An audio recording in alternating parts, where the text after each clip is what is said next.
네, 로얄티 프로그램에 대해서 좀 설명을 드릴 텐데, 그, 로열티 프로그램, 아까 말씀드린 것처럼 이제 충성도를 높이기 위한, 예, 그런 그 프로그램을 얘기한다고 말씀드렸습니다. 그래서, 로열티, 이렇게 고객 충성도라는 개념이 뭐, 사실은 이제 앞에서도 좀 언급이 될 수도 있는데, 그런 그 고객 충성도라는 개념을 좀 설명을 좀 드리고, 그다음에 이제 그것을 이렇게 높이기 위해서 사용하는 것들을 우리가 로열티 프로그램이라고 얘기하는데 그 로열티 프로그램을 어떻게 설계하고 잘 운영을 해야 될 것인지 그리고 어떤 특성들이 있는지 그런 것들을 같이 살펴보려고 하고요. 지금 밑에 보시면 이제 그 지난 그 예전에 홈플러스라고 하는 마트 우리나라에 홈플러스라고 하는 마트에 그 마일리지 프로그램이죠. 예, 맞춤형 할인 쿠폰들인데요. 지금은 그 이게 이제 사실은 홈플러스가 테스코라고 하는 영국의 그 마트에서 이제 운영을 하다가 어, 그 회계 부정 사건으로 인해서 한국에서는 철수를 했죠. 그래서 지금은 이제 채권단이 운영을 하는데 그래서 지금은 이제 이런 할인 쿠폰 이런 게 뭐 지금 물론 뭐 앱으로 이제 다 저기 됐지만 예전에 이렇게 종이 형태의 할인 쿠폰을 이제 우편으로 이제 보내줘서 하는데 굉장히 이제 그 뭐랄까 이렇게 좀 유용한 쿠폰들이 이제 많았다고 할 수가 있습니다. 그래서 지금 보면 이제 이 맞춤형 쿠폰이죠.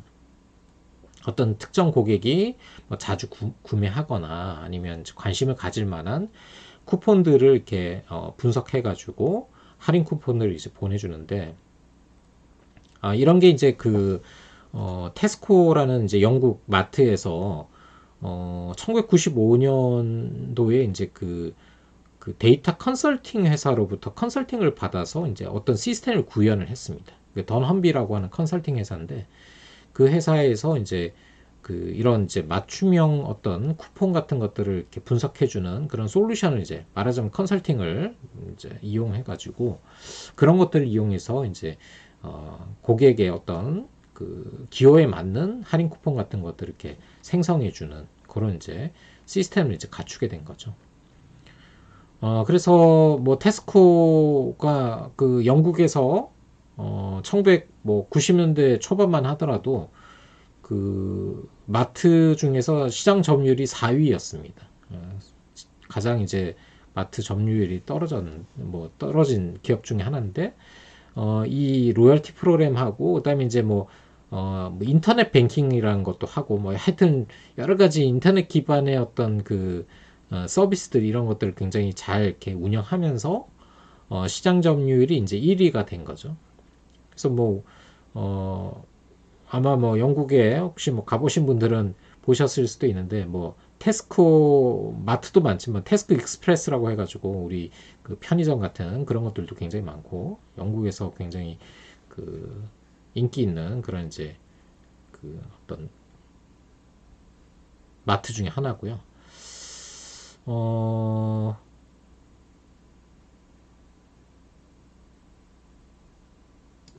요거를 한번 잠깐 보시면 이게 그로스리 마켓 쉐어라고 해서 그 식료품 관련된 영국의 어떤 이제 시장 점유율 데이터입니다. 그래서 지금 보면 요 위에 동그라미로 되어 있는 게 있고 요 역삼각형이 있는데 동그라미는 23년 1월 10일 기준의 어떤 시장 점유율. 지금 테스코라는 회사가 이제 27.4%의 시장 점유율을 가지고 있는 거죠.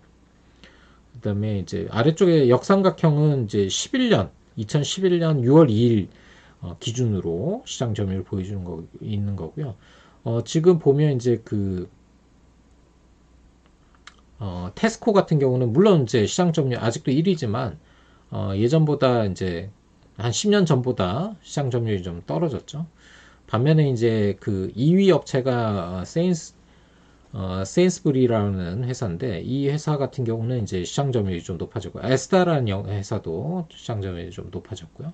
그래서 지금 말씀드린 이제 4개 회사가 이제 미국에서 머리슨하고 이렇게 두 개, 그 네 개 회사가 뭐 영국 마트에서 굉장히 유명한 회사들이고, 말씀드린 것처럼 테스코가 원래 4등이었는데 이제 말하자면 이런 그 로열티 프로그램이나 이런 걸 잘 운영해가지고 1위가 된 그런 이제 사례죠. 이게 이제 말씀드린 것처럼 1995년에 말하자면 이제 데이터 컨설팅을 받아서 이런 프로그램들을 이제 운영을 하기 시작했고, 그 효과가 이제 2000년대 초반에 굉장히 이제 좋은 성과로 나타나게 되고, 근데 이제 말씀드린 것처럼 이제 그 회계 부정 사건, 예, 분식 회계죠. 예, 그 테스코, 영국 테스코에서 회계 장부를 이렇게 좀 저기 해가지고, 그래서 제가 항상 얘기하지만 그 CRM은 잘해서 이렇게 1위로 만들었는데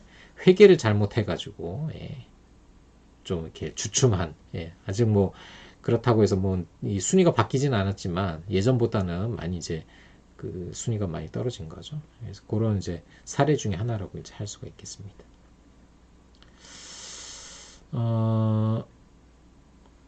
예, 그래서 로열티 프로그램을 제가 말씀드리고 있는데, 그래서 이러한 이제 그 프로그램을 이제 어떻게 우리가 활용할 수 있을지 뭐 이런 것들 이렇게 좀 설명드리려고 하고요. 사실 이제 로열티 프로그램이라는 게 어떻게 보면 다 비슷한 것 같지만 자세히 따져보면 여러 가지 이제 그 디자인 팩터들이 있습니다. 우리가 이제 좀 다르게 로열티 프로그램을 이제 구성할 수 있는데 어떤 것들을 할 수 있는지, 그리고 좀 그 효과적인 로열티 프로그램을 만들려면 어떤 부분에 신경을 써야 되는지 뭐 이런 것들을 좀 이렇게 생각을 해볼 수가 있겠습니다. 그래서 뭐 주로 다룰 내용은 아까 말씀드린 로열티 프로그램의 어떤 정의와 목표, 그 다음에 뭐 문제점들, 그 다음에 아까 말씀드린 디자인 팩터들, 어떤 이제 그 설계 요소들이 있는지, 그 다음에 뭐 잘하고 있는 회사의 어떤 뭐 사례라든지 이런 것들 이렇게 좀 살펴보려고 합니다. 그래서 지금 보면 이제 그 로열티라는 개념, 이게 로열티 프로그램의 이제 뭐 기본이 로열티인데, 그 우리가 이제 로열티 충성도라는 거를 여러 가지 개념으로 이제 설명을 하고 있습니다. 여기서 나와 있는 게 이제 비헤비어럴 로열티하고 애티튜디널 로열티 이렇게 두 가지를 얘기하고 있는데요. 보통 우리가 이제 행동적 로열티라고 얘기하죠. 행동적 충성도 로열티, 그리고 이제 태도적 로열티 이렇게 얘기합니다. 태도적 충성도. 그래서 뭐 이렇게 설명이 나와 있는데 뭐 정리를 하면 행동적 로열티는 어떤 그 충성의 어떤 그 내용이, 충성의 정도가 행동으로 나타나는 것을 우리가 이제 행동적 로열티라고 얘기하고요. 태도적 로열티는 충성도를 가지고 있지만 행동으로 이렇게 나타나지 않는 경우에는 우리 태도적 로열티라고 얘기합니다. 무슨 얘기냐면 그 행동적 로열티는 어떤 특정 기업에 대해서 굉장히 충성도 가지고 있는 사람이 있는데, 이 사람이 충성도를 가지고 있다는 건 그 회사의 제품에 대한 또는 서비스에 대한 애정이 있는 거죠. 그 회사를 좋아하고 그 회사 제품이나 상품 서비스를 좋아하는 사람인데, 이거를 이제 실제로 구매까지 하는 경우가 이제 행동적 로열티에 해당되는 거고요. 반면에 태도적 로열티라고 하는 거는 좋아하는 마음은 있지만 구매는 하지 않는 경우를 이제 태도적 로열티라고 얘기하죠. 그래서 밑에 보시면 그 반복 구매라는 용어 나오잖아요. Repeat Purchase라고 나와 있는데, 결국은 이제 행동적 로열티라는 거는 반복적인 구매 활동을 통해서 그 로열티를 드러내게 되죠. 그래서 뭐 예를 들어서 단골이라고 하는 사람들은 실제로 와서 이제 구매를 자주 해주는 사람이 이제 단골이잖아요. 그래서 이런 사람들은 우리가 이제 충성도 높은, 행동적 충성도 높은 사람이다라고 이제 얘기할 수가 있는데, 태도적 로열티가 높은 사람은 실제로 이제 구매를 하지는 못하지만 마음으로는 이제 굉장히 이제 그 애정을 가지고 있는 거죠. 뭐 예를 들면 뭐 아주 뭐 고가품의 뭐 명품 이런 거 있지 않습니까? 그러니까 어떤 사람이 어떤 그 특정한 제품, 뭐 명품을 굉장히 좋아한다. 그래서 뭐 대부분의 사람들이 뭐 명품을 좋아하는 사람들이 꽤 많은데, 근데 실제로는 이제 명품을 구입을 많이 할 수는 없는 거죠. 너무 비싸기도 하고. 그래서 사실 이제 반복 구매라는 거는 행동으로 나타나지 못하지만, 어쨌거나 이런 태도적인 로열티라도 가지고 있다면 언젠가 이 사람이 이제 경제적으로 충분히 이제 여유가 생기면 구매를 할 가능성이 높아지겠죠.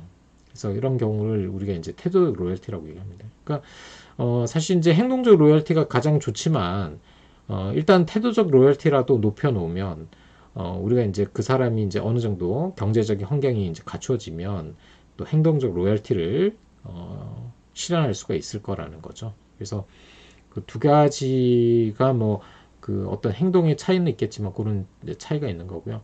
근데 주로 이제 LP 그 로열티 프로그램을 우리가 이제 약자로 LP라고 얘기하는데, 이런 LP는 보통 이제 말씀드린 행동적 로열티로 나타나는 이렇게 반복 구매를 그 이렇게 유도할 수 있는 그런 이제 그 프로그램들, 마케팅 프로세스를 우리가 이제 LP라고 얘기합니다. 로열티 프로그램이라고. 그래서 어떻게 하면 이 사람이 이제 반복 구매를 할 수 있도록 할 것이냐, 그런 것들을 이렇게 행동적 로열티를 통해서 그런 것들을 이렇게 구현할 수 있도록 하는 그런 이제 방법이라고 생각하시면 되겠습니다.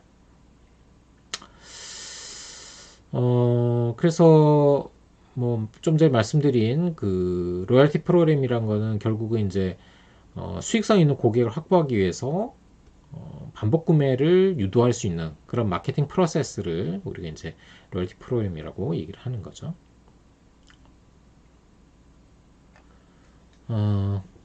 그래서 뭐 그 트루 로열티라는 얘기가 나오는데, 결국은 이제 그 이런 그 반복 구매를 통해서 그 이 고객들이 이런 이제 어떤 특정한 기업의 제품이나 서비스에 대한 이제 애정을 이렇게 표현할 수 있도록, 이렇게 나타낼 수 있도록, 실제로 나타낼 수 있도록 하는 그런 이제 기능들을 우리가 이제 트루 로열티를 이렇게 구현하기 위한 어떤 방법이라고 할 수가 있겠습니다.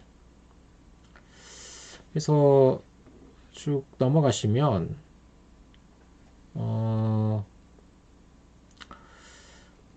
우리가 이제 그 앞에서 뭐 SCR, Share of Category Requirements 뭐 이런 거, Share 원리 뭐 이런 것들 보셨는데, 결국은 아까 말씀드린 것처럼 이제 고객의 충성도가 높으면 그 Share of Wallet이라든지 이런 지표들이 이제 굉장히 높게 나오는 거죠. 그래서 그런 것들을 높게 할 수 있는 그런 방법으로 로열티 프로그램을 우리가 이제 활용할 수가 있는데, 사실 이제 그 로열티 프로그램의 어떤 효과라고 하는 것은 그 산업의 어떤 특성이라든지 그 기업이 가지고 있는 제품의 어떤 가격, 또 그다음에 제품의 특성, 이런 것들에 따라서 이게 효과가 있을 수도 있고 효과가 뭐 별로 없을 수도 있다는 거죠. 그래서 우리가 이제 어떤 산업이라든지 그 제품의 특성에 맞는 그런 이제 그 어떤 그 로열티 프로그램을 어떻게 잘 디자인하냐가 굉장히 중요하고요. 그래서 어떤 것들을 우리가 이제 잘 디자인하면 그런 효과가 잘 나타날 수 있을지를 좀 생각해 볼 필요가 있겠습니다. 뭐 앞에서 나오는 것들은 뭐 조금 이론적인 얘기들인데요. 예, 이런 뭐 결국은 이제 그 로열티를 높이기 위해서 뭐 그 로열티 프로그램을 이제 우리가 어떻게 구성해야 될지 뭐 이런 것들을 얘기하기 위한 어떤 뭐 가정들이고요. 쭉 넘어가면 뭐 이런 게 이제 뭐 사례들이죠. 뭐 아마 말씀드린 것처럼 누구나 아마 다 로열티 프로그램을 참여하고 있다고 뭐 이렇게 생각할 수가 있습니다. 뭐 정상적인 사회생활을 한다면 자기가 알게 모르게 또 의도를 하든 안 하든 간에 로열티 프로그램에 어느 정도 이제 참여를 하고 있는 경우가 많은데, 뭐 예를 들어서 frequent buyer 프로그램이라고 해서 이제 자주 구매하는 사람들에게 뭐 마일리지 주는 거. 그래서 뭐 여기 보면 이제 10번째 그 샌드위치 사는 사람은 이제 공짜로 주는 거. 그러니까 9개를 사면 하나는 이제 공짜 주는 그런 거, 덤 주는 거죠. 덤을 주는 거. 그런 것들이 이제 거기에 해당될 수 있고요. 그다음에 뭐 폭스바겐 같은 경우도 이제 폭스바겐 클럽이라든지 카드라든지 이런 걸 통해서 뭐 가격 할인이라든지 뭐 그다음에 여러 가지 혜택 같은 거 딜러 서비스라든지 뭐 이런 것들을 우리가 이제 그 포인트를 통해 가지고 누적할 수 있도록 그러니까 마일리지를 주는 거죠. 그런 것들을 이용해서 하는 형태가 있겠고요. 뭐 또 대표적인 게 뭐 스타 얼라이언스 잘 아시죠? 대한항공이나 이런 그 여러 항공사들이 연합해서 운영하고 있는 그 로열티 프로그램 대표적인 뭐 로열티 프로그램의 하나 형태죠. 스타 얼라이언스라든지 뭐 그런 이제 연합 형태의 어떤 로열티 프로그램들도 많이 있습니다. 또 뭐 뒤에 가서도 설명드리겠지만 뭐 그 우리나라의 이제 OK 캐시백 같은 경우 그런 것들도 이제 그 대표적인 로열티 프로그램 아예 뭐 그 하나의 기업화된 그런 이제 서비스로 제공하고 있는 로열티 프로그램이라고 얘기할 수가 있겠죠. 그래서 이런 게 뭐 대표적이고 뭐 또 굉장히 뭐 사기업들 작은 기업들도 이런 로열티 프로그램을 운영하는 경우도 많죠. 뭐 가게들도 뭐 식당이나 뭐 커피숍이라든지 이런 데서도 뭐 예를 들면 10개 먹으면 뭐 하나 뭐 공짜 주고 뭐 이런 거 있지 않습니까? 뭐 그런 거. 요즘은 많이 없어진 것 같은데 이제 학교에도 보면 보통 이제 그 학교 근처에 이렇게 중식당들이 있는데 그 이렇게 뭐 몇 번 먹으면 이제 하나 공짜 뭐 탕수육 공짜 뭐 이런 식으로 뭐 그런 게 있는데 근데 그 이런 중식당들이 그 보통 배달하는 중식당들은 없어지는 경우가 많더라고요. 이렇게 하다가 또 폐업하고 아마 또 같은 분이 또 다시 다른 상호를 또 개업하고 뭐 이렇게 하는 것 같기도 하고 그 우리 학교도 보면 뭐 동국반점인가 거기는 이제 보니 뭐 아니 특정한 제가 업체를 뭐 저기 비난하려고 하는 건 아니고 그런 이제 기업들이 있더라고요. 그래서 이렇게 그 상호는 다 다른데 이제 사실은 같은 기업인 거죠. 그러니까 상호만 다르게 하고 전화번호 다르게 해놓고 어디를 주문해도 사실은 이제 같은 집에서 오는 경우도 있고 예, 그런 이제 경우가 있는 것 같습니다. 아무튼 간에 뭐 그런 데서도 요즘은 그런 거 잘 못 봤는데 예전에는 이제 이렇게 스탬프 같이 그 뭐 이렇게 몇 개 찍으면 뭐 탕수육 공짜 뭐 이런 그런 거를 많이 했었거든요. 뭐 요즘도 뭐 그런 거를 하는 식당들도 많이 있지만 예. 그래서 그런 것들을 이렇게 로열티 프로그램의 하나의 이제 뭐 형태라고 할 수가 있겠죠. 그래서 사실 이제 로열티 프로그램에서 좀 말씀드리고 싶은 거는 결국은 이제 우리가 이제 어떤 특정한 기업이나 산업에 맞는 로열티 프로그램을 어떻게 디자인할 것이냐, 어떤 요소들을 우리가 좀 잘 이렇게 디자인하면 그 기업이나 산업에 맞는 로열티 프로그램, 그러니까 맞다는 거는 그만큼 효과가 있어야 되는 거죠. 그래서 그런 것들을 어떻게 만들 것인지 이런 게 이제 핵심적인 내용인데요. 그래서 보통 뭐 이런 것들 얘기합니다. 그래서 지금 보면 리워드 스트럭처라고 해가지고 우리가 이제 그 리워드 보상을 해주는 것들의 어떤 형태를 이제 어떻게 하느냐에 따라서 이제 효과가 달라질 수 있다라는 거고 그다음에 참여의 어떤 형태, participation requirements라고 해서 어떤 참여 형태에 따라서 또 이제 효과 좀 다르게 나타날 수가 있고요. 그 다음에 이제 로열티 프로그램 중에서도 이제 페이먼트 펑션이라고 해가지고 어떤 뭐 그 로열티를 가지고 뭐 이렇게 결제나 이런 거 구매 같은 것들을 할 수 있도록 해주는 그런 기능을 넣기도 하고 뭐 빼기도 하고 그러는데 뭐 그런 기능이 있느냐 없느냐에 따라서 또 효과가 다르게 나타날 수가 있고요. 그 다음에 이제 로열티 프로그램을 운영하는 주체가 누구냐, 스폰서십에 따라서도 효과가 이제 다르게 나타날 수가 있다. 뭐 이런 것들 얘기하고 있고요. 그 다음에 이제 로열티 프로그램도 사실은 이제 공짜가 아니죠. 예, 기업 입장에서는 보상을 해줘야 되기 때문에 비용이 발생할 거고, 그 다음에 이제 뭐 그럼에도 불구하고 기업이 이걸 운영하는 거는 뭔가 리워드가 뭔가 레비뉴가 있으니까 하는 건데 그 레비뉴는 어디에 해당되고 이 코스트와 레비뉴를 어떻게 우리가 이제 잘 측정해서 적당한 수준의 로열티 프로그램을 운영할 수 있을까 뭐 이런 것들이 우리가 이제 로열티 프로그램에서 좀 고민을 해야 되는 그런 내용들이라고 할 수가 있겠습니다. 그래서 뭐 앞쪽에 이 페이지에서 좀 이렇게 설명을 좀 더 드리면, 우리가 이제 보상을 해주는 형태를 이제 다양하게 구상할 수가 있다는 거죠. 그래서 지금 보면 하드하고 소프트 리워드라는 얘기가 나오는데, 이제 하드 리워드라고 하는 것은 이제 실질적인 보상을 해주는 겁니다. 할인을 해준다거나 아니면 뭐 공짜 제품을 준다거나 이런 것들, 그런 것들을 우리가 이제 하드 리워드라고 얘기하고, 그런 이제 실질적인 보상 말고 어떤 이제 뭐 그 명예라든지 아니면 뭐 어떤 그 뭐 뭐랄까 이렇게 그 심리적인 정서적인 보상을 해주는 그런 형태의 보상, 우리가 소프트 리워드라고 하는데, 이런 것들도 있을 수가 있다는 겁니다. 그러니까 아까 보신 것처럼 뭐 커피를 9잔 마시면 한 잔 무료로 주고, 이런 것들은 우리가 하드 리워드에 해당된다고 할 수가 있죠. 실질적으로 어떤 이제 그 보상을 해주는 거라고 할 수 있는데, 소프트 리워드는 그런 건 아니고,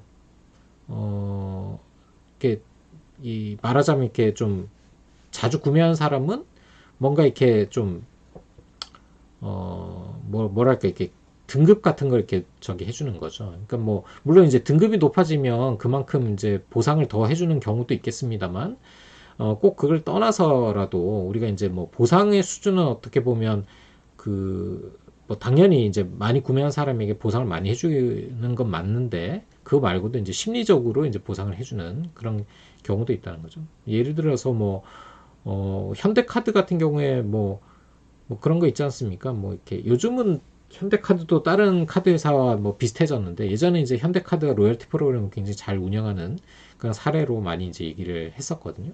그래서 뭐 이제 강남이나 이런 곳에 이렇게 뭐 말하자면 그 라운지 같은 걸 만들어서 그 멤버십 중에서도 특정 수준 이상의 고객에게만 이제 출입을 할 수 있도록 해주고, 뭐 그렇다고 해서 뭐 거기 간다고 특별하게 뭐 아주 뭐 대단한 보상을 해주는 건 아니지만, 어쨌거나 거기 들어갈 수 있는 뭐 권한을 준다든지, 뭐 요즘 백화점 같은 데도 그런 거 있잖아요. 라운지 같은 개념들. 그래서 뭐 사실 가봐야 뭐 거기 뭐 커피나 뭐 이런 거 조금 뭐 그 공간 정도 이렇게 주는 거지, 크게 뭐 혜택은 없지만, 그거를 아무한테 주는 게 아니라 이제 특정 등급 이상의 고객에게만 주기 때문에, 그런 게 이제 굉장히 이제 뭐 그 고객의 입장에서는 뭐 굉장히 이렇게 뭐랄까요, 명예라고 할까요? 뭐 그런 이제 보상 개념으로 이제 볼 수가 있다는 거죠. 그래서 말씀드린 이제 실질적인 보상이냐 아니면 이제 조금 그런 정서적이거나 아니면 심리적인 보상이냐, 이런 것들에 따라서 보상이 이제 그 효과가 달라지는데, 일반적으로 이제 좀 저가품이나 이런 것들은 이 실질적인 보상이 더 효과가 있겠지만, 조금 이제 뭐 고가품이라든지 뭐 그런 경우에는 이제 오히려 이제 소프트 리워드가 좀 더 효과가 있는 경우도 있다는 거죠. 그래서 우리가 이제 판매하는 제품이나 서비스가 어떤 가격이라든지 뭐 어떤 특성이 어느 리워드에 더 적합한지, 이런 것들을 좀 생각해 볼 필요가 있다는 거죠. 그래서 그런 것도 하나의 이제 방법이 되고요. 그 다음에 이제 두 번째는 프로덕트 프로포지션 서포트라고 해가지고 초이스 오브 리워드라고 돼 있는데, 우리가 이제 그 보상을 해주는 어떤 그 내용이 뭐 예를 들어서 커피를 9잔 마시면 커피를 하나 더 준다. 그러니까 아메리카노 커피를 9잔 마시면 아메리카노 커피를 준다는 것도 하나의 이제 보상이 될 수 있지만, 예를 들어서 커피를 9잔 마시면 뭐 조각 케이크를 하나 준다든지, 자, 그렇게 할 수도 있다는 거죠. 그러니까 커피를 9잔 마시는 사람에게 뭐 한 잔의 커피를 주는 것도 효과가 있을 수 있겠지만, 예를 들어서 커피만 마시는 사람에게 뭐 케이크를 주면 또 케이크를 먹어보고 이 사람이 또 괜찮다고 하면 이제 다음에는 또 케이크를 또 구매할 수도 있잖아요. 그러니까 우리가 그 주는 보상을 단순히 이제 그 어떤 반복 구매에 대한 그 혜택, 보상으로 줄 것이냐, 아니면 말하자면 앞으로 향후에 어떤 이제 시장을 넓히는 이 교차 판매, 이 크로스 셀링을 할 수 있는 그런 목표를 가지고 할 것이냐에 따라서도 리워드의 내용을 이제 다르게 구성할 수가 있다는 겁니다. 같은 제품을 주느냐 아니면 또 새로운 상품, 특히나 뭐 신제품이라든지 이런 것들을 보상을 해주면 말하자면 이렇게 그 시제품 같은 것들을 사용하면서 또 이렇게 새로운 고객을 확보할 수도 있겠죠. 그래서 그런 것들도 뭐 예를 들어서 신제품이 많이 나오는 어떤 그 사업이라든지 뭐 그런 경우에는 이런 이제 그 좀 다른 형태의 그런 제품을 보상으로 주는 것도 효과적일 수 있다라는 게 이 프로덕트 프로포지션 서포트라는 부분에서의 얘기가 되겠습니다. 그 다음에 aspirational value of reward라고 되어 있는데 이것도 이제 첫 번째 있는 거 비슷하게 그 보상이라는 게 이제 뭐 조금 굉장히 이렇게 정서적인 그 혜택을 줄 것이냐 아니냐 이런 것들을 이제 고려할 필요가 있다는 거죠. 그래서 굉장히 뭐 아까 말씀드린 것처럼 그 뭐 뭐랄까 이렇게 좀 고가의 제품을 이렇게 주로 뭐 많이 구매하는 사람이라면 뭐 이렇게 그 어떤 같은 제품을 하나 더 주고 하는 것보다도 굉장히 그 아까 말씀드린 이제 명예라든지 정서적인 혜택이 될 수 있는 그런 이제 어떤 보상을 해주는 게 더 효과적인 그런 이제 보상 효과를 나타낼 수도 있다는 겁니다. 그래서 그런 것들을 그 리워드의 어떤 특성이라든지 이런 것들을 잘 고려해서 우리가 이제 디자인할 필요가 있겠다라는 거죠.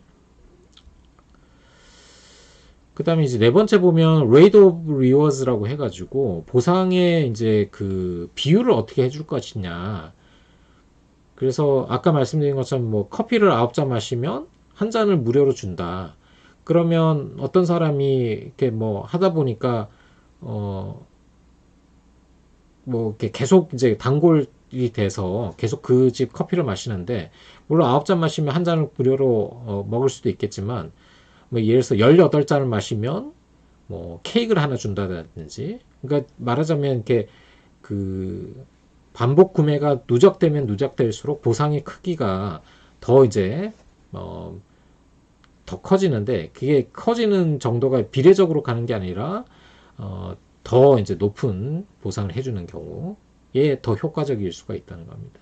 그러니까 말씀드린 것처럼 9잔 마시면 한 잔 주고 뭐 18잔 마시면 2잔 주고 이렇게 비례적으로 가는 것보다는 가능하면 조금 더 뭐 예를 들어서 18잔 마시면 커피를 3잔을 준다든지 뭐 이렇게 하면 이제 사람들이 9잔 마시고 한 잔 공짜로 받고 이제 끝내지 않고 또 18잔을 채우면 3잔을 주니까 계속 이제 누적을 하게 되는 거죠. 그러면 이제 그만큼 말하자면 고객이 이렇게 말하자면 그 족쇄가 채워지는 거죠. 그 우리가 이제 그 보상을 받기 위해서 뭐 스타벅스나 이런 데도 보면 이제 뭐 그 뭡니까 이렇게 연말에 뭐 이런 거 주지 않습니까? 그런 거 이제 또 이렇게 다른 데서 안 주는 상품이라든지 이런 걸 받기 위해서 뭐 이 우리가 이제 포인트 같은 거 이런 것들을 이렇게 누적을 하게 되는데 그래서 이런 이제 그 이 포인트 누적을 보상해서 비례적으로 하는 것도 방법이겠지만 조금 더 이렇게 보상을 더 많이 해주는 형태로 하게 되면 그 락인 효과 우리가 이제 그 이 묶여 있는 효과가 더 이제 높아진다는 거죠. 그래서 뭐 이것도 이제 상품의 특성에 따라 좀 차이가 있겠지만 어떤 특정한 상품에 대해서는 그게 이제 더 효과적일 수도 있다. 그 다음에 티어링 오브 리워즈라든지 타이밍 오브 리워즈 뭐 이런 거 비슷한 건데 결국은 이제 그 리워드를 우리가 이제 언제 적절하게 제공할 것이냐 또 그 이상의 보상을 받으니까 예를 들어서 아까 뭐 제가 중국집 얘기를 중국 식당 얘기를 했는데 중국 식당에서 뭐 쿠폰을 10장 모으면 탕수육을 준다. 그 보통 뭐 10번 정도 그러니까 주문해서 먹는 경우는 있겠지만, 전에 이제 뭐 사실 요즘은 그런 집이 잘 없는 것 같은데, 그 우리 학교에도 보면 이제 중국 배달하는 저기 중에 그 이렇게 보면 이렇게 그 주문을 30번 하면 뭘 준다 이런 식으로 이제 하는 그런 데도 있더라고요. 근데 30번을 주문하는 게 쉽지가 않을 뿐만 아니라, 물론 뭐 자주 먹으면 30번도 채울 수는 있겠지만, 보통 이제 30번 채우기 전에 학생들이 이제 학교를 떠나거나 아니면 가게가 망하는 경우가 더 많더라고요. 그러니까 뭐 우리 학생들도 보면 뭐 휴학도 하고 뭐 군대도 가고 뭐 이런 학생들도 있고 그다음에 이제 뭐 말씀드린 가게들도 이렇게 좀 상습적으로 이렇게 그 폐업하고 이런 경우도 많이 있거든요. 그러니까 사실 이제 그게 나중에 그 이 로열티 프로그램의 어떤 뭐 그 큰 문제 중에 하나지만 이 신뢰가 없는 로열티 프로그램은 사실은 이제 굉장히 이제 문제가 되거든요. 그러니까 로열티 프로그램을 처음에 이제 한번 시작하면 좀 손해를 보더라도 그 로열티 프로그램의 내용을 바꾸거나 중단하는 거는 사실은 기업 입장에서 굉장히 위험한 어떤 선택이다라고 생각할 수가 있고, 그래서 처음에 이제 디자인을 잘 해야 되는데 보통 보면 이제 잘못 이제 디자인 되는 경우도 있죠. 그러니까 팔면 팔수록 손해 보는 그런 형태. 반복 구매를 하는 건 좋은데 너무 이제 보상이 커지면 오히려 손해가 날 수도 있기 때문에, 그래서 적절하게 이런 것들 이렇게 좀 정할 필요가 있겠습니다. 그래서 그 우리가 이제 보상의 어떤 시기, 보상을 언제 해줄 것이냐를 말씀드린 것처럼 커피 9잔 마시면 한 잔 주는 거 하고, 커피 뭐 50잔 마시면 뭐 5잔 주는 거. 그러니까 9잔까지 해서 이렇게 한 번씩 주는 게 더 나은지, 아니면 50개를 모아야지 하는 게 나은지, 이런 것들은 상품에 따라 다르겠지만, 사실 뭐 커피 50잔 마시는 것도 쉽지가 않죠. 그리고 5잔을 또 한 번에 준다고 해서 그게 그걸 다 이렇게 5잔을 뭐 쓸 수도 없는 경우도 있을 거고, 그래서 그런 것들은 이제 그 말씀드린 것처럼 가능하면 이렇게 고객이 편하게 쓸 수 있도록 기간 같은 거, 이런 것들을 잘 정해줄 필요가 있겠습니다. 그래서 그런 얘기들이 이제 그 리워드 스트럭처에서 주로 이제 얘기하는 것들이고요. 뒤에 스폰서십 이런 것들은 이제 뒤에 가서 말씀드릴 텐데, 그 다음에 이제 뭐 우리의 참여 형태에 있어서도 이게 뭐 꼭 자기가 이게 로열티 프로그램에 등록을 해야지 되는 경우도 있고, 아니면 그냥 뭐 자동으로 이렇게 그 구매만 하면 자동으로 이제 할 수 있는, 참여할 수 있는 그런 경우도 있고, 또 로열티 프로그램을 그 이렇게 오픈해 가지고 누구나 참여할 수 있도록 해주는 경우도 있지만, 특정한 조건을 갖춘 사람들만 로열티 프로그램을 참여할 수 있게 하는 그런 크로스 로열티 프로그램 같은 것들도 있다는 거죠. 그래서 뭐 대표적인 게 그 할리 데이비슨이라고 하는 오토바이 회사 있지 않습니까? 거기 이제 그 할리 뭐 클럽인가 뭐 이런 그 로열티 프로그램이 있는데, 거기는 이제 그 로열티 프로그램에 들어가려면 당연히 이제 그 오토바이도 가지고 있어야 되겠지만, 그 외에도 이제 그 가입비를 내야 된다는 거죠. 이 클럽에 가입하기 위해서, 말하자면 동호회처럼 가입비를 내야지 이제 그런 이제 참여가 되고, 근데 가입비를 내고도 그 이상의 보상을 받으니까 사람들이 이제 거기에 이제 참여를 하게 되겠죠. 그래서 그런 것들이 어떻게 보면 이제 클로스드 로열티 프로그램의 하나의 형태인데, 이것도 이제 말씀드린 것처럼 오픈, 이렇게 개방적인 형태로 가는 게 적절한지, 아니면 폐쇄형으로 가는 게 적절한지, 이런 것들은 이제 그 어떤 산업의 특성에 따라서 차이가 있을 수가 있겠습니다.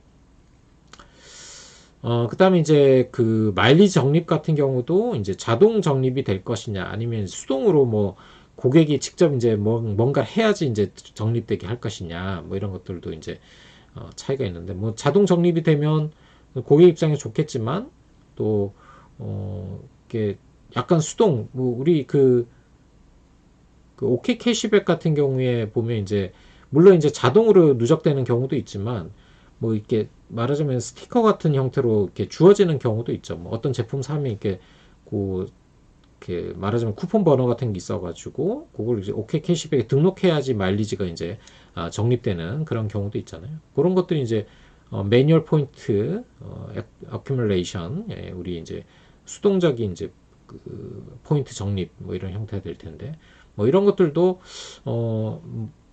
고객이나 기업 입장에서 어떤 게 더 적절한지, 물론 이제 기업 입장에서는 매뉴얼이 조금 더 효과적일 수도 있겠죠. 왜냐하면 고객들이 뭐 이렇게 입력하고 하는 게 귀찮아서 안 하는 사람들도 있을 테니까. 근데 이제 그게 또 아주 좋은 건지, 이거는 이제 또 상품에 따라서, 산업에 따라서 좀 차이가 있겠습니다.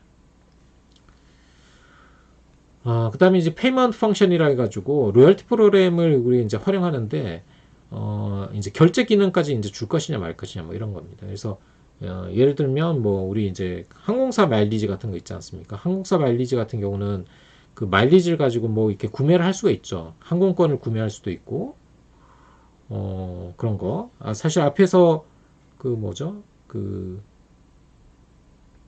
이 프로덕트 프로포션 서포트 같은 경우도 이제 뭐 거기에 해당될 수도 있는데, 항공사 마일리지, 뭐 대한항공 같은 경우도 이제 마일리지 같은 걸 소진하려면 물론 이제 항공권을 구매할 수도 있을 텐데, 그거 말고도 이제 뭐 그 마일리지 샵이라든지, 요즘은 보니까 뭐 이마트나 이런데 뭐 이렇게 할인 쿠폰으로도 이렇게 교환이 되더라고요. 예전에는 그런 거 다 없었던 것 같은데, 그래서 그런 것들이 이제 되는 거고요.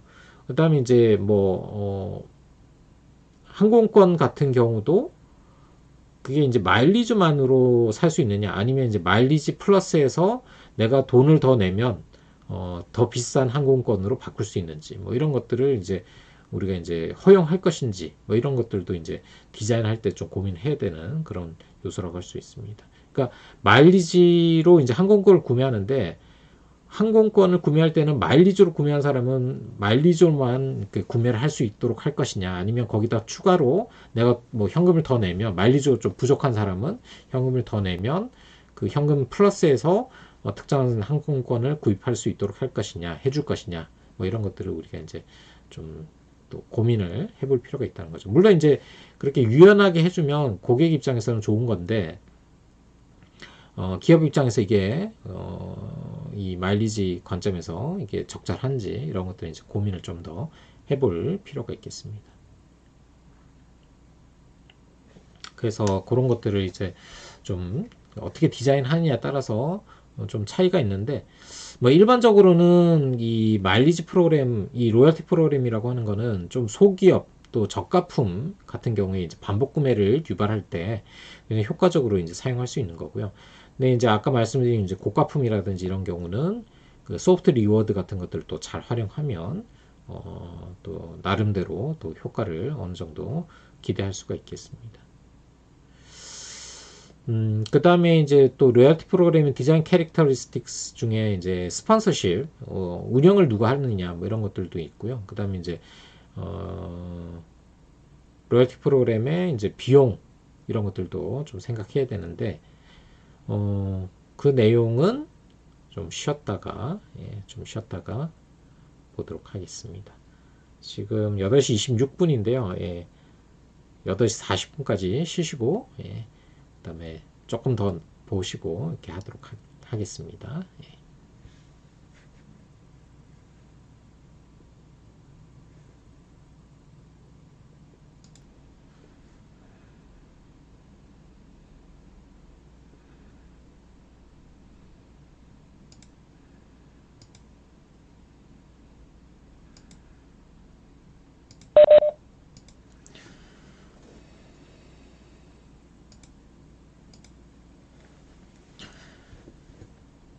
네, 좀 더 보도록 하겠습니다. 예, 그래서 뭐 말씀드린 것처럼 로열티 프로그램을 우리가 이제 어떻게 디자인하느냐에 관련된 얘기를 하고 있고요. 뭐 여러 가지 이제 디자인 팩터들이 있는 거죠. 그래서 그런 것들 이렇게 어떤 그 산업이나 제품의 특성에 따라서 적합한 형태의 이제 로열티 프로그램이 있기 때문에 그런 것들을 좀 잘 구별해서 봤으면 하는 관점에서 여러 가지 디자인 팩터들을 한번 좀 살펴보셨고요. 그 다음에 스폰서십이라고 해서 우리가 이제 이 로열티 프로그램을 운영하는 주체가 어떤 형태인지에 따라서 좀 나눠서 또 생각을 할 수가 있겠습니다. 그러니까 싱글하고 멀티폼이라는 게 있고요. 그 다음에 이제 within, 그리고 across sector가 있고, 그 다음에 뭐 오너십을 이렇게 포컬 펌이 하는 경우, 그 해당 기업이 하는 경우와 이제 다른 기업이 맡아서 하는 경우, 이렇게 뭐 나눠서 얘기하고 있는데, 싱글하고 멀티폼의 차이는 이제 그 하나의 기업에서 자체적으로 운영하느냐, 아니면 이제 여러 기업들이 참여를 하느냐에 이제 차이가 있겠고요. 뭐 예를 들어서 뭐 그 스타벅스의 어떤 로열티 프로그램하고 그 다음에 뭐 아까 스타 얼라이언스 이런데 이제 뭐 스카이팀이라든지 스타 얼라이언스 이런 어떤 그 항공사가 여러 항공사가 참여하는 거죠. 예, 그래서 그런 여러 항공사가 같이 하는 이제 프로그램이 있을 수도 있고, 오케이 캐시백도 마찬가지죠. 오케이 캐시백도 이제 물론 운영 주체는 오케이 캐시백 그 SK 그 예전에 MN S인가 거기서 했었는데 지금 그게 아마 그 플래닛인가 SK 플래닛인가로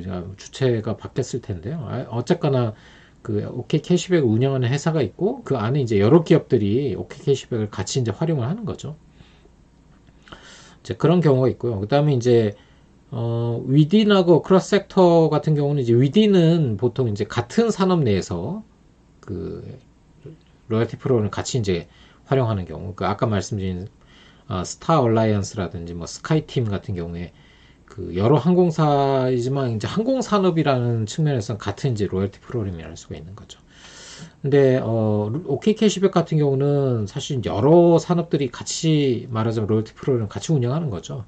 그러니까 뭐 주유소에도 적립할 수 있고, 뭐 피자집에서도 적립할 수 있고, 뭐 그 통신사에서도 적립할 수 있고, 뭐 또 쓰기도 마찬가지로 여러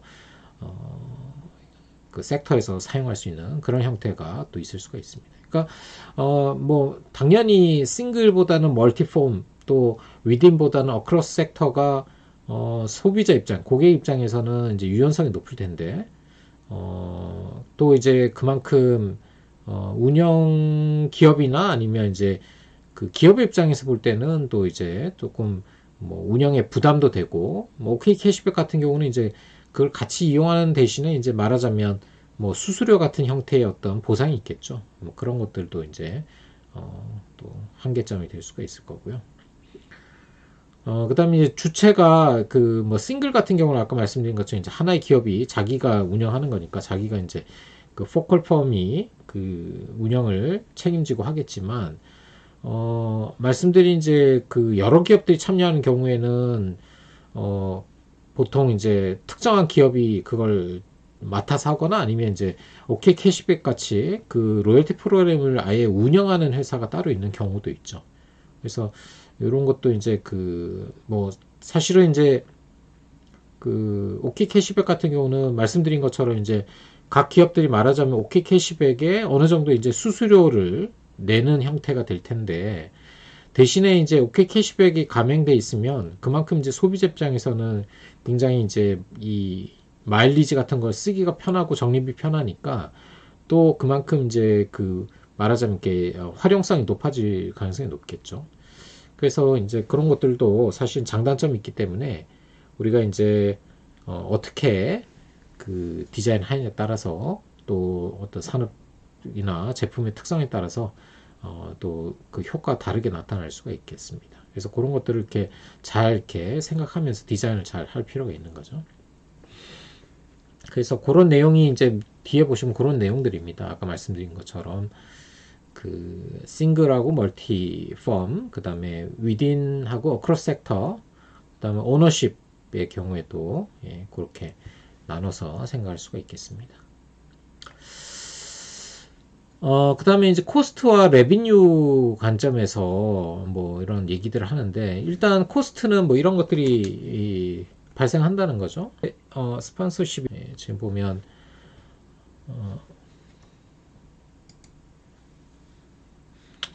임플멘테이션 코스트하고 베리어블 익스펜스, 그 다음에, 그, 이렇게 유지하는 데 드는 메인터넌스, 서비스 센터의 여러 가지 비용이라 이런 것들이 이제 라이프타임 밸류 저 로열티 프로그램의 어떤 그 비용이라고 할 수가 있겠죠. 그러니까 처음에 이런 그 로열티 프로그램 하려면 이제 그 뭔가 홍보나 이런 게 필요할 수도 있고 또 로열티 프로그램에 참여하게 하기 위해서는 어떤 경우는 이제 또 이것도 이제 그 고객을 획득하는 획득 비용처럼 어느 정도의 이렇게 투자를 해야 될 필요도 있습니다. 그러니까 예를 들면,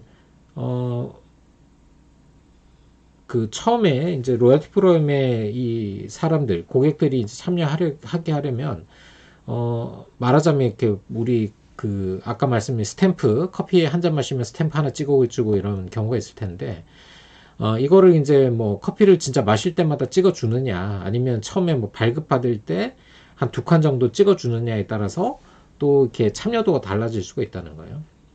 그래서, 이니셜 프로모션이라든지 뭐 이니셜 코스트, 이런 이제 그 어떤 로열티 프로그램 참여하도록 유도하기 위해서 어느 정도 투자가 필요할 수도 있는데, 그런 것들은 어떻게 보면 이제 기업 입장에서는 비용이 될 수가 있겠죠. 또 보상이라든지 할인이라든지 이런 것들을 해주니까 이건 뭐 지속적으로 발생하는 그 로열티 프로그램의 뭐 기본적인 비용이라고 할 수가 있겠습니다. 그 다음에 이제 그 관리하고 운영하는 데 필요한 것들, 아까 말씀드린 로열티 프로그램도 결국은 이제 시스템도 있어야 될 거고, 그 다음에 이제, 아까 말씀드린 이제 오케이 캐시백이라든지 이런 그 서비스를 이용하는 경우에는 거기에 따른 이제 수수료라든지 이런 것들도 이제 내야 되니까 그런 코스트를 이제 잘 분석할 필요가 있는 거죠. 그 다음에 이제 레비뉴 관점에서, 수익 관점에서 보면, 이게 또 이렇게 유형의 어떤 그 레비뉴도 있을 거고, 또 무형의 레비뉴도 있을 거라고 생각합니다. 그래서, 유형의 레비뉴의 관점에서는 이제, 리텐션 레이시 높아진다든지, 유지율이 높아진다든지, 그 다음에 이제, 이런 멤버십 프로그램을 하는 이유 중에 또 하나의 중요한 이유 중에 하나가, 이 고객의 어떤 구매 기록이라든지 이런 데이터들을 우리가 활용할 수가 있죠. 획득도 가능하고. 그러니까 우리가 이제 예를 들어서 어떤 마트에서 어떤 고객이 무엇을 사갔다.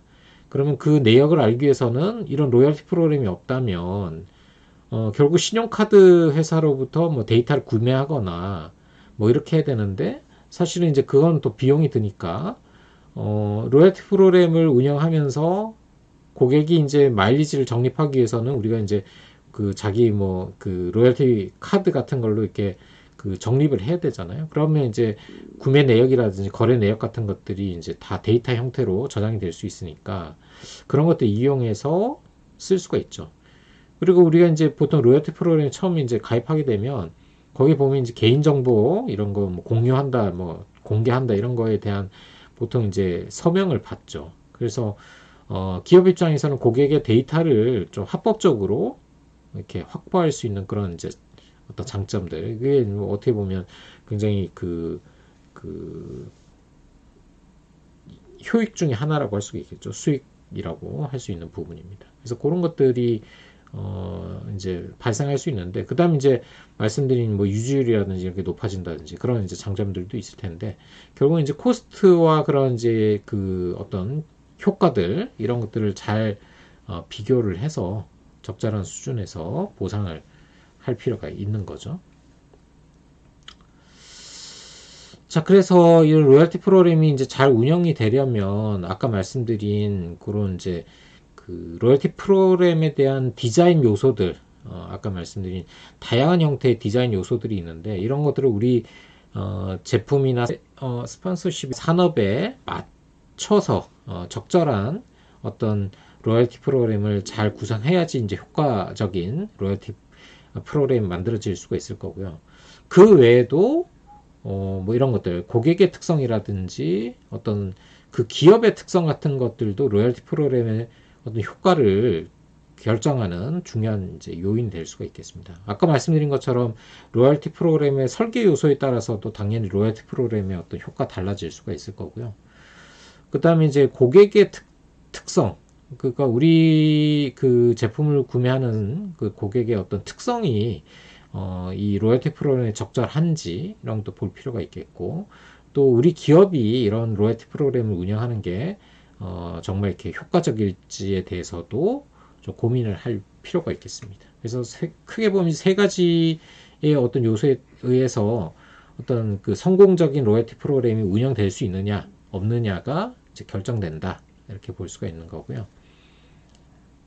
그래서 아까 말씀드린 것처럼 이런 요소들, 아까 여러 가지 형태의 요소들이 있었는데 이런 걸 어떻게 디자인하느냐에 따라서 효과 달라질 수가 있다. 그래서 고객의 입장에서는 이거 내가 보상 받을 수 있는 건가? 이런 거죠. 그러니까 아까 말씀드린 것처럼 짜장면 30그릇을 시켜야 탕수육 준다 이러면 그 30번 물론 열심히 먹을 수도 있겠지만 한 학기에 중식만 먹는 것도 아니고, 그렇게 쉽지가 않잖아요. 다른 것도 먹게 되고 할 텐데. 그래서 그런 것들이 이제 과연 이게 획득이 가능한가? 그리고 이 보상이 적절한가? 내가 정말 이렇게 많이 이제 열심히 사줬는데, 이렇게 돌아오는 게 별로 가치가 없다거나, 그러면 이제 또 의미가 없는 거죠. 아까 말씀드린 것처럼 그 고객 입장에서 뭐 예를 들어서 고가품을 샀는데 뭐 작은 뭐 선물 뭐 이렇게 뭐 그런 걸 준다든지 뭐 그런 것들은 어떻게 보면 보상이 적절하지 않을 수도 있다. 오히려 아까 말씀드린 것처럼 어떤 이제 고가품 같은 경우에는 이런 정서적 보상이라든지 뭐 이런 것들이 더 효과적일 수도 있다. 뭐 그런 거죠. 그 다음에 이제 기업 관점에서 볼 때는 결국 이제 그 로열티 프로그램이 원하는 목표와 잘 이렇게 맞도록 디자인 됐는지 이런 것들도 고민할 필요가 있겠습니다. 그래서 그런 것들을 만족시키려면 위에 있는 이런 요소들, 리워드 스트럭처라든지 뭐 파티시페이션에 대한 요건이라든지 뭐 이런 것들, 스폰서십이라든지 이런 것들을 적절하게 잘 디자인을 해줄 필요가 있겠습니다. 그 다음에 이제 커스터머 캐릭터리스틱스라고 해서 고객 특성에 따라서도 로열티 프로그램의 이제 효과가 달라질 수가 있는데 뭐 지금 두 가지의 얘기가 있죠.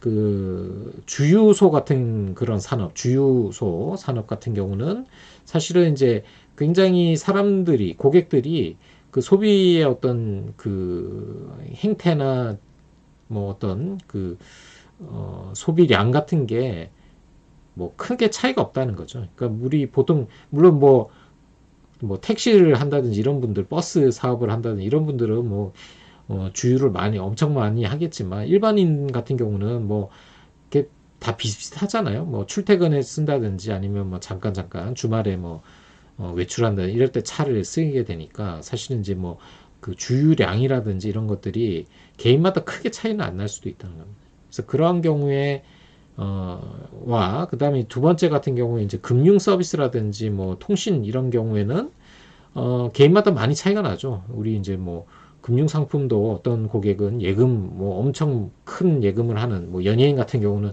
굉장히 많은 이제 예금을 하는 사람들도 있을 거고 또 통신량도 마찬가지죠. 뭐 통신량도 사람에 따라서 또 차이가 있겠지만 예. 뭐 또 통신을 많이 쓰는 사람들도 있고 또 좀 적게 쓰는 사람들도 있고 이렇게 좀 차이가 많이 난다는 거죠. 어떤 사용 패턴이라든지 사용량이라든지 이런 측면에서.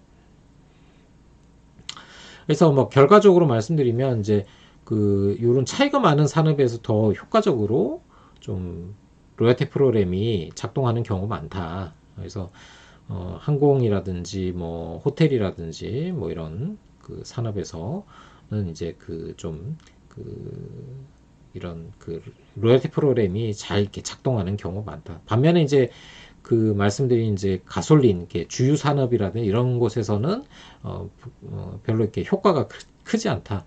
그래서 보면 이제 뭐 우리 그 SK 주유소나 이런 데도 뭐 이렇게 뭐 하는데 마일리지는 뭐 잘 못 본 것 같아요. 마일리지는 잘 모르겠고 그게 OK 캐시백하고 이렇게 연계해서 하는 SK 같은 경우는 그리고 뭐 LG 같은 경우도 뭐 자기 이제 자체 뭐 프로그램이 있긴 한데 뭐 그렇게 뭐 적립이 많이 되는 것 같지도 않고 예, 뭐 특별한 보상이 뭐 있는지 잘 모르겠어요. 하여튼 뭐 그래서 그런 건지 이제 조금 그런 특징이 있는 것 같습니다. 그래서 그 어떤 우리 소비자의 어떤 그 소비 패턴이라든지 소비량에 따라서도 로열티 프로그램의 효과가 달라질 수 있다라는 거고요. 마지막에 있는 이제 폼 캐릭터리스틱스에서는 이제 그 페리셔블리티 오브 프로덕트 그 제품의 소멸성, 소멸 가능성을 보는 거죠. 그러니까 보통 이제 우리가 그 휘발성 상품이라고 얘기하잖아요. 예를 들어서 호텔 같은 경우에는 예를 들어서 오늘 그 어떤 우리 호텔에서 뭐그 이렇게 빌려줄 수 있는 그 팔 수 있는 방이 뭐 100개 방이 있는데 이거를 안 쓴다고 해서 뭐 아껴지는 게 아니죠. 어차피 뭐 물론 안 쓰면 청소 안 해도 되니까 뭐 이렇게 하우스키핑 하는데 비용이 좀 덜 들 수도 있겠지만 그거는 사실 크게 들지 않는 거고 어차피 그 청소하시는 분이 있어야 될 테니까 그렇다고 보면 그 이런 그 호텔 산업 같은 경우는 이제 시간이 지나면 그 상품의 가치가 없어지는 거죠. 호텔도 그렇고 뭐 항공사도 마찬가지죠. 그 가능하면 채워서 가는 게 더 유리한 거지. 사실 뭐 한 명 더 탄다고 해서 뭐 기름이 더 뭐 엄청 많이 쓰이는 것도 아니고, 가능하면 빈자리 없이 꽉 채워서 가는 게 좋고, 호텔도 뭐 조금 싸게 팔더라도 방이 이제 다 나가는 게 좋기 때문에, 그래서 그런 경우에는 이제 그런 보상을 요런 이제 그 뭐 항공권이라든지 그다음에 이제 뭐 그 호텔 방에서 또 이제 업그레이드, 이게 좀 더 좋은 방이나 아니면 뭐 그 항공권도 이제 좀 더 그 좋은 이렇게 좌석을 이렇게 제공한다든지 이런 것들이 사실은 비용이 거의 안 드는 거죠. 그러니까 남아있는 좌석 같은 경우에는 뭐 어차피 안 태우고 가면 그냥 소멸해 버리는 가치이기 때문에, 그래서 이런 경우에는 이제 특히 그 어떤 의미가 있는 그런 리워드가 또 이제 효과적일 수 있겠다라는 거죠. 그 다음에 이제 제품이 제공하고 있는 뭐 제품이 어떤 그 범위나 깊이가 이제 굉장히 큰 경우에 또 굉장히 효과적일 수 있다. 그래서 아까 뭐 첫 번째가 아니라 두 번째 있는 그 커스터머 그 뭐 이것도 마찬가지지만, 우리가 금융 상품이라고 하는 거, 은행에서 판매하는 금융 상품 굉장히 많이 있잖아요. 그래서 그런 다양성, 그 제품의 다양성이 높으면 높을수록 로열티 프로그램은 굉장히 효과적으로 이제 이용될 수가 있는 거고, 반면에 이제 그런 이제 그 제품의 다양성이 낮은 거, 아까 말씀드린 뭐 우리 휘발유 같은 뭐 그 주유소 같은 경우는 뭐 기껏 해봐야 상품의 차이가 뭐 휘발유, 경유, 뭐 고급 휘발유 이 정도밖에 없잖아요. 그러니까 사실은 이제 별로 이렇게 그 상품의 어떤 범위라든지 깊이가 그렇게 크진 않죠. 그래서 이런 산업보다는 막 말씀드린 것처럼 이렇게 조금 더 다양한 그런 상품군이라든지 어떤 제품군 같은 거를 가지고 있는 그런 산업에서 로열티 프로그램이 좀 더 효과적으로 작동할 수 있다. 뭐 이런 얘기들을 하고 있습니다. 네. 그래서 뭐 그런 얘기들이 있고요. 그 다음에 이제 뒤에는 이제 뭐 아까 말씀드린 것처럼 테스코 사례 뭐 이렇게 나와 있습니다. 그래서 테스코가 뭐 아까 말씀드린 이제 그 이 로열티 프로그램이란 거를 이렇게 그 영국의 슈퍼마켓 체인, 그 마트죠. 우리로 따지면 대형 마트에서는 거의 뭐 최초로 영국에서 1995년에 클럽 카드라는 이름으로 이제 시작을 했어요. 그래서 그게 이제 뭐 로열티 프로그램 자체도 있지만, 그 로열티 프로그램과 연계되어 있는 아까 이제 보상과 관련된 뭐 할인 쿠폰이라든 이런 것들이 아까 말씀드린 이제 그 고객 구매 데이터를 기반으로 해서 컨설팅 회사로부터 그런 말하자면 모형을 이제 만든 겁니다. 그래서 어떤 고객에게 어떤 상품의 할인권을 보내주는 게 효과적이다라는 것을 말하자면 예측할 수 있는 그런 이제 데이터 모형을 만들어 가지고 그런 것들을 같이 운영을 했기 때문에 굉장히 효과적으로 이제 사용될 수 있었고요. 사실 로열티 프로그램이라고 하는 거, 아까 말씀드린 뭐 커피 9잔 마시면 한 잔 공짜로 주고 이런 것들은 굉장히 중세 때부터 유럽에서는 기존에 있던 그런 이제 그 말하자면 상업 방식이었다는 거죠. 근데 그런 것들을 이제 과학화하고 시스템화 해가지고 지금 보는 이제 그런 로열티 프로그래밍 형태로 이제 발전해 왔는데, 그런 것들을 잘 시스템화하고 과학한 그 사례 중에 하나가 테스코의 사례가 되는 거고요. 그래서 뭐 예를 들면 뭐 이런 얘기들이 있습니다. 그러니까 그 초기임에도 불구하고 80개의 그 다른 메일링을 한다는 거죠. 고객의 특성에 따라서 80개 버전의 메일 그 내용을 이렇게 이메일 같은 거 보낼 때 아니면 종이 뭐 편지를 보낼 때도 80가지 종류의 그 다양한 버전을 만들어 놓고 각 고객의 특성에 맞는 이제 메일을 하는 거죠. 메일링을. 그 다음에 클럽 카드 매거진 같은 경우도 4가지 버전을 출판해 가지고 그 어떤 고객에 따라서 그런 것들을 이렇게 제공하고요.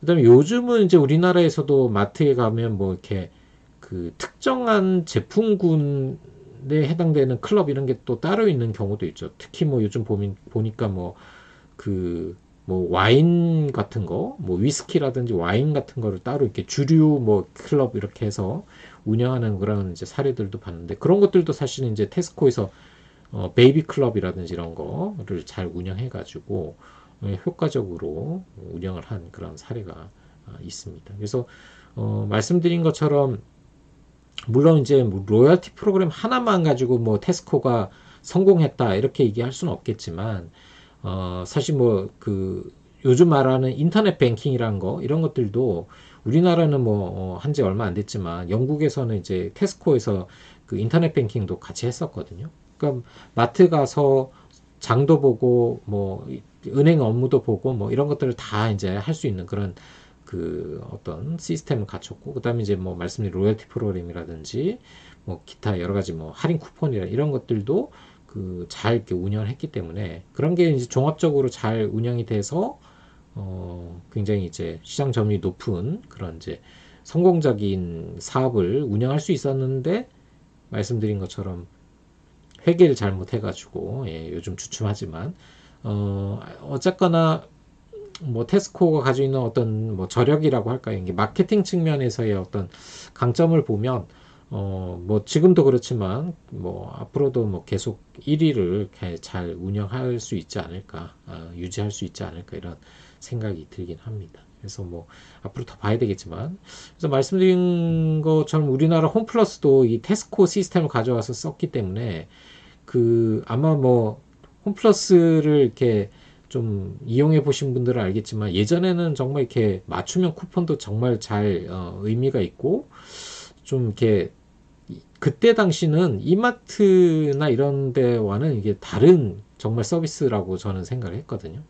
근데 요즘은 이제 뭐 이마트도 그런 시스템을 다 이제 갖췄고 그래서 뭐 그리고 이제 테스코 이게 홈플러스에서 테스코가 이제 그 버린 거죠. 이게 홈플러스 매각하고 이제 철수했기 때문에 그러다 보니까 이제 뭐 시스템 자체가 이제 달라진 것 같습니다. 그래서 좀 아쉽긴 하지만 그래서 제가 알기로도 우리나라에서 그 홈플러스가 원래 뭐 4위였나요? 4위인가 그랬는데 2위까지 갔다가 예, 테스코가 나가고 나서 이제 지금 아마 3위인가 지금 또 4위일 거야 아마 예, 올라갔다가 이제 많이 내려온 걸로 알고 있는데 아쉬운 면이 있죠. 예, 그래서 정말 이렇게 그 CRM에서 얘기하는 이런 프로그램들 잘 운영해가지고 굉장히 잘 이렇게 운영이 된 그 사례 중에 하나인데 결과적으로 이제 회계적인 문제 때문에 그런 아쉬움이 있었다라는 그런 사례로 이제 얘기합니다. 아마 그 아티클도 많이 있고요. 그다음에 책도 이렇게 그 테스코 사례 같은 거, 그 로열티 프로그램 사례 굉장히 유명한 사례이기 때문에 그런 것들이 많이 나와 있습니다. 그래서 한번 저도 가끔 이제 그런 거 보기도 하는데 재밌는 이제 사례들로 이렇게 좀 소개를 해드릴 수가 있을 것 같습니다. 그 다음에, 그래서 세븐 포인트 체크리스트라고 해서 이제 성공적인 LP, 그, 로열티 프로그램을 디자인하고 실행하기 위해서 체크리스트를 이렇게 7가지를 얘기하는데, 한번 이렇게 맞무리하는 관점에서 한번 이렇게 쭉 읽어보시죠. 예, 그래서, 마케팅 전략하고 LP의 골이 잘 이렇게 맞는지, 예, 그래서 이게 우리가 이제 그 LP를 어떤 신규 고객을 뭐 한 목적으로 하느냐, 뭐 물론 이제 뭐 보통 LP는 기존 고객을 이렇게 강화하는 목적이지만 뭐 강화의 목적이냐 아니면 유지의 목적이냐 뭐 이런 거에 따라서도 LP를 좀 다르게 디자인할 필요가 있습니다. 그래서 이제 마케팅 전략과 이 LP의 어떤 골이 이렇게 잘 맞아야 될 거고요. 그 다음에 이제 말씀드린 것처럼 뭐 시장이나 산업이나 아니면 고객 베이스나 기업의 어떤 특성과 이 LP가 잘 맞는지 디자인이 그런 걸 좀 또 살펴볼 필요가 있죠. 그래서 뭐 정말 이렇게 고가품을 팔면서 뭐 좀 말하자면 이렇게 사소한 뭐 제품 같은 거 이렇게 서비스 주고 이런 것들은 별로 뭐 도움이 안 될 수도 있다는 거죠. 뭐 예를 들어서 우리 뭐 자동차를 사는데 무슨 뭐 작은 선물 같은 거 주는 거 이런 거는 별로 큰 효과가 없을 수도 있다는 거예요. 차라리 그거 말고 그냥 무슨 그 우리 현대카드 같이 그런 이제 뭐 정서적인 프로그램 같은 거를 이렇게 만들어서 거기 이제 뭘 해준다든지 아니면 좀 큰 보상을 해준다든지 뭐 이런 게 없으면 사실은 뭐 큰 의미가 없는 것이라고 할 수도 있다는 거죠.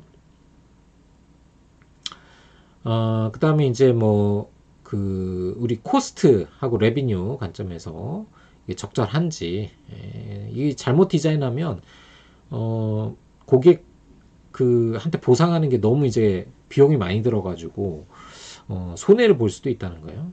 그래서 뭐 아까 말씀드린 이제 뭐 현대카드 같은 경우도 뭐 그 어떤 특정 고객들 대상으로 이제 콘서트라든지 뭐 라운지라든지 이런 것들을 운영하잖아요. 그게 이제 적절한지 그런 것들을 하는 게 그래서 비용이라든지 이런 측면에서 그런 것들을 한번 잘 고민을 해볼 필요가 있겠습니다. 그래서 코스트와 게인의 어떤 그런 측면에서 그런 것들을 잘 이렇게 좀 살펴볼 필요가 있겠고요.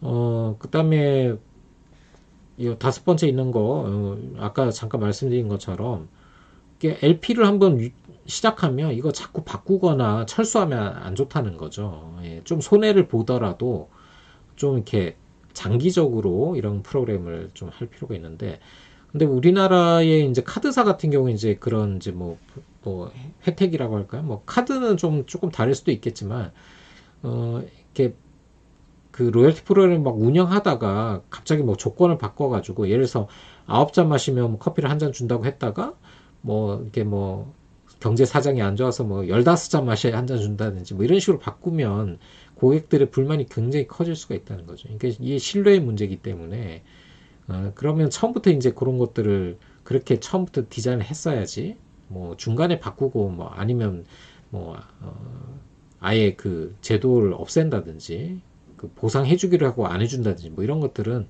뭐 이렇게 정말 이렇게 문제가 되는 거 차라리 안 하는 게 낫지 그런 거.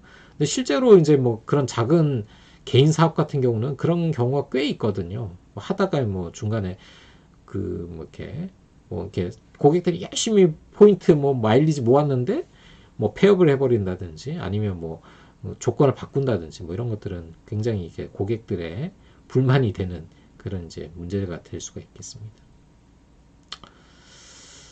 그 다음에 이제 뭐 마케팅 측면에서 그 LP를 잘 이렇게 디자인 해가지고 마케팅 효율성을 높일 수 있는 그런 이제 그 관점에서 디자인 돼야 되는 거죠. 그래서 아까 말씀드린 이제 뭐 유지율을 높이거나 아니면 이제 그 어떤 그 수익성 있는 고객의 어떤 포션을 그 높인다든지 아니면 뭐 그 고객 관계를 더 강화할 수 있도록 할 수 있는 그런 방안들 그런 것들을 LP 디자인 할 때 그런 것들을 좀 다 잘 이렇게 고민할 필요가 있겠습니다. 그 다음에 이제 기본적으로 뭐 LP를 잘 운영할 수 있는 그 어떤 그런 능력이 있어야 되는 거죠. 그래서 이게 뭐 아까 말씀드린 이제 뭐 종이에 스탬프 찍는 것도 하나의 이제 방법이 될 텐데 뭐 사실 이제 큰 기업 같은 경우는 그렇게 해서는 안 되고 이제 뭐 시스템화된 그런 뭐 마일리지 관리 시스템이라든지 이런 게 필요할 텐데 그런 거를 이제 구축하려면 이제 또 시스템도 도입해야 되고 뭐 데이터 서버도 있어야 될 거고 그래서 이런 것들을 잘 할 수 있는지 기업 관점에서 뭐 그런 것들을 좀 고민하고 시작을 할 필요가 있겠다는 겁니다. 그래서 말씀드린 것처럼 LP라고 하는 거 여러 가지 디자인 요소들이 있기 때문에 우리 산업 또 기업에 맞는 LP를 잘 디자인할 필요가 있겠고 근데 한번 시작하면 뭐 조건을 바꾸거나 그러지 말고 장기적으로 그리고 신뢰성 있게 운영을 할 필요가 있겠다. 그래야지 이런 로열티 프로그램이 장기적으로 성공할 수가 있다는 거죠. 그리고 이제 뭐 사실은 이게 테스코가 처음에 이 로열티 프로그램을 이제 이게 시스템화해서 했을 때만 해도 다른 기업들보다 이게 선도적으로 했기 때문에 굉장히 효과가 있었죠. 근데 이제 그 이후로 말하자면 경쟁사들이 다 비슷한 프로그램을 만들죠. 그래서 사실은 이제 그러면 이제 로열티 프로그램의 어떤 효과가 초기보다는 떨어질 수 있겠지만 근데 이제 또 다른 관점에서 보면 이제는 이제 로열티 프로그램을 안 할 수가 없는 거죠. 왜냐하면 다른 경쟁사들이 다 하고 있기 때문에 우리가 안 하면 그만큼 우리 고객을 이제 뺏길 수가 있다는 겁니다. 그래서 그런 관점에서 보면 로열티 프로그램이라는 게 어떻게 보면 이제 뭐 선택이 아니라 정말 필수인 거죠. 어느 기업이든 그 고객을 상대로 하는 B2C 기업이라면 이 로열티 프로그램에 대한 고민을 할 필요가 있고 또 잘 만들어서 효과적으로 이용한다면 굉장히 이제 그 성공적인 로열티 프로그램을 만들 수가 있겠습니다. 그래서 그런 이제 그 7가지 측면에서 좀 잘 이렇게 살펴볼 필요가 있겠고요. 그 다음에 이제 뒤에는 뭐 서머리 말씀드린 그런 내용들을 요약해서 정리해 놓은 거니까 한번 이렇게 쭉 읽어 보시면 될 것 같습니다. 그래서 한번 쭉 읽어 보시고요. 그렇게 하시죠. 네, 그래서 요 정도로 해서 우리 그 로열티 프로그램에 대한 좀 설명은 이 정도로 말씀을 드리겠습니다. 네, 그래서 여기까지 강의를 하도록 하겠습니다. 여러분들 수고 많으셨습니다.